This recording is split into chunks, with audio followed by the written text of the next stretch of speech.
சோத்துல சாம்பாரா? அப்ப கறி குழம்பு? வணக்கம். இன்னைக்கு ஓட்ஸ்ல தான் சாம்பார் சாதம் ஸ்டைல் செய்ய போறோம்.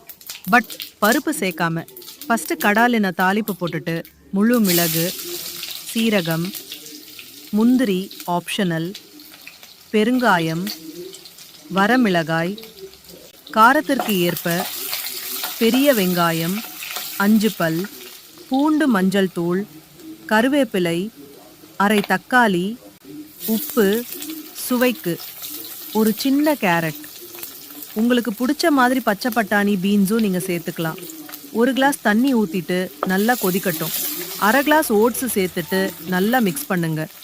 1 ஸ்பூன் சாம்பார் பொடி சேர்த்துக்கோங்க. அது நல்லா மிக்ஸ் பண்ணிட்டு ஓட்ஸு வெந்ததும் 2 ஸ்பூன் நெய் விட்டு கடைசியாக கொத்தமல்லி போட்டு இறக்குங்க. அவ்வளோதான். இது ஒருத்தர் சாப்பிடுவதற்கான அளவு. அரிசி சாம்பார் சாதம் செய்வதற்கு அரிசியும் பருப்பும் ஊற வைக்கணும். பட் இதில் அந்த பிரச்சனையே இல்லை, டக்குன்னு பண்ணலாம்.